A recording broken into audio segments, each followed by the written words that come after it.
बंद हो गया, आगे चलिए, थोड़ा दरवाजा बंद हो गया, तो दरवाजा बंद हो गया।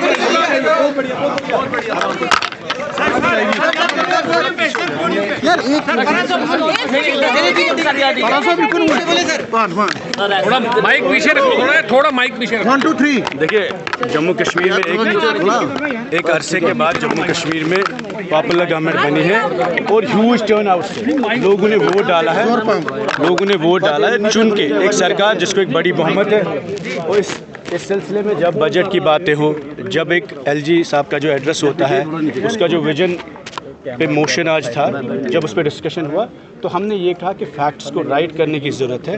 कई लोगों ने ये बोला कि हमारे लोग, हमारे वर्कर या हमारे घर वाले शहीद हुए हैं जमहूरियत में, इस मुल्क की जमहूरियत को बचाते बचाते। तो हमने कहा टू फैक्ट्स राइट, चाहे शेर कश्मीर शेख मोहम्मद अब्दुल्ला की कुर्बानी की बात हो या उनके जो कंट्रीब्यूशन जम्मू कश्मीर स्टेट में हो, या उसके साथ साथ 13 जुलाई की जो बात हम करते हैं, जो मुसलमान मार्टियर्स थे 13 जुलाई को जो शहीद हुए और उनका जो स्टेट रिस्पेक्ट होता था, उसके लिए एक शख्सी राज के ख़िलाफ़ जिन्होंने कुर्बानी दी ताकि जम्मू कश्मीर में जमहूरियत आए। और ये जो आज आप देख रहे हैं, वो कुर्बानी इस मुल्क के लिए थी, जमहूरियत के लिए थी, शख्सी राज के ख़िलाफ़ थी, किसी फ़र्द के ख़िलाफ़ नहीं। सिर्फ ये गर्ज था उसका कि ताकि जम्मू कश्मीर की आवाम, जम्मू का हो, कश्मीर का हो, हिंदू हो, मुसलमान हो, बुद्धिस्ट हो, सिख हो, हर शख्स को जमहूरियत मिलनी चाहिए और आइन के हकूक़ मिलनी चाहिए। तो ये कोई कम्युनल डे नहीं है, this is a day which represents the awakening of political journey and political freedom of people of Jammu and Kashmir. और इस दिन को 70 साल से एक रिवायत थी, यहाँ परंपरा थी, जिसको मिटाया गया 5 अगस्त 2019 को जब हमसे आइन छीना गया।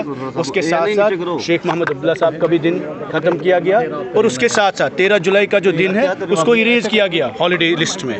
तो हमारी डिमांड थी कि हमने हाउस में कहा collectively let us rise about the political differences, even though national conference के भी लोग उसमें थे। हमने सबसे अपील की कि इन दोनों दिनों पर रेजोल्यूशन आना चाहिए collectively, BJP, Congress, national conference और हमारे इंडिपेंडेंट लोग और PDP के लोग, जितने लोग मिलकर इन दोनों दिनों की अहमियत को समझे और इसको स्टेट हॉलीडे लिस्ट में डालें। बीजेपी ने ऐतराज़ किया, उन्होंने क्योंकि बीजेपी इसको देखते हैं through the prism of religion, through the prism of Muslim, through the prism of Kashmir. Unfortunately, this is not a day against Jammu. This is not a day against anyone.